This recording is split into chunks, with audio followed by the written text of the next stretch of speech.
was wonderful.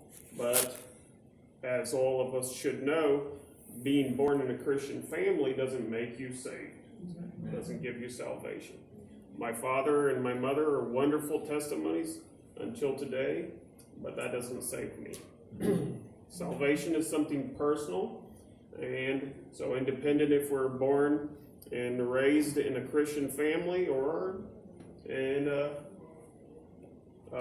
lost family, salvation is personal. So praise the Lord for that. So I didn't in the beginning understand that. I thought since my father was wonderful, I would probably turn out also somebody wonderful. Don't tell him that. Just a joke. But I praise the Lord for my godly parents. So it was more or less, I don't remember exactly the date, but I was more or less 4 or 5 years old, and I was around Christmas time. And we always had family devotions. My parents were always very good at that, and that's something I encourage all us families to do.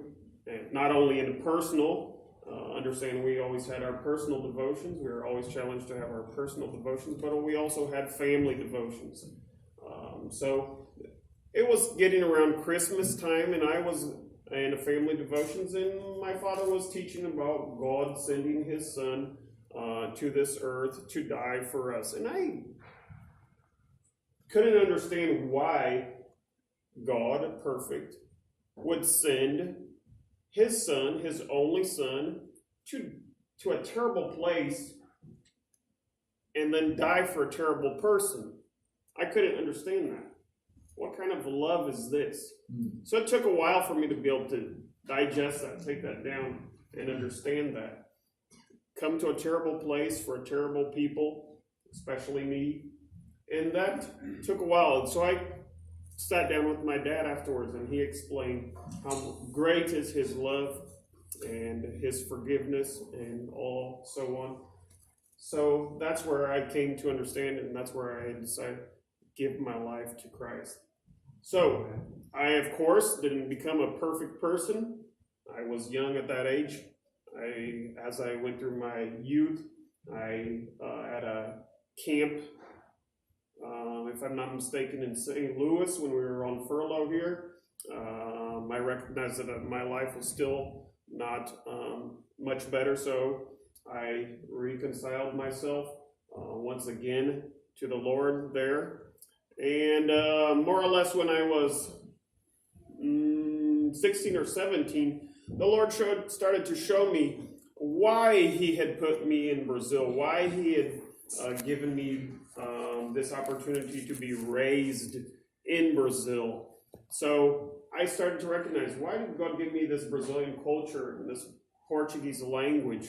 And he had a purpose for my life there.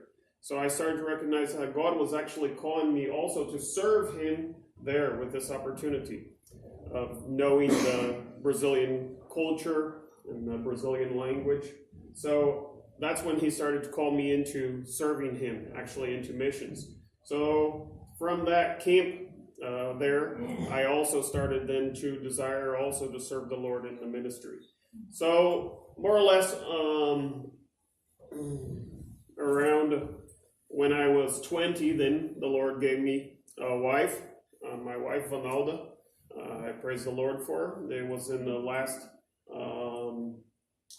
city there in Ceará, where Pastor Borden visited, the state of Ceará, where my parents served there before they moved down to where they are serving now in Salvador, Bahia. And the Lord gave me my wife, and it was there then we decided to get married and also move to a state called Alagoas to start serving him there.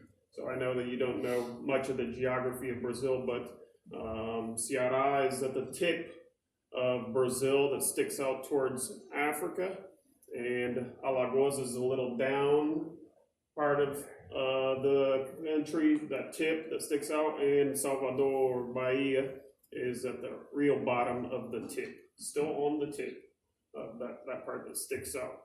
So then, from then, I think it was in 2004, in 2004, we went down to serve the Lord. Okay, now I remember. Some of you know the Tharps.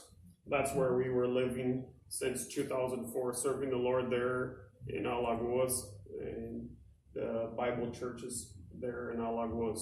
We served in 3 churches there, more or less 3 or 4 churches, and we praise the Lord for the opportunity that we had to work in the last few years with youth. We worked with the young people there, and we had many opportunities to reach out and work with some of them.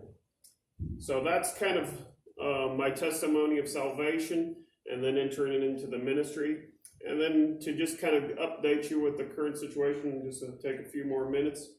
Our current situation with our family transitioning here to the States, about actually 3 years ago now, when my grandmother, some of you know or met, started to get in her older ages, around 90, we decided that it would be a good time for us to try to come and visit her.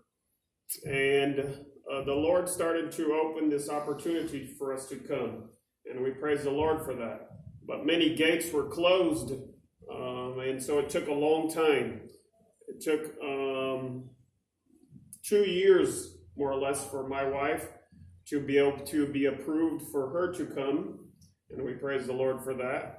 We praise the Lord for the open gate for my daughter to be approved as a citizen, so she was able to come easily. But as many know, until now, our son has not been able to be approved to be able to come. So I appreciate your prayers with regards to our son. We know that he is in good hands. He is currently living with my parents there in Salvador, Bahia. So thank you so much for your prayers with regards to our family. And that's kind of an update on how they're doing. So thank you very much. All right, thank you, Enoch, for sharing. And whether you've grown up in a Christian family, a secular family,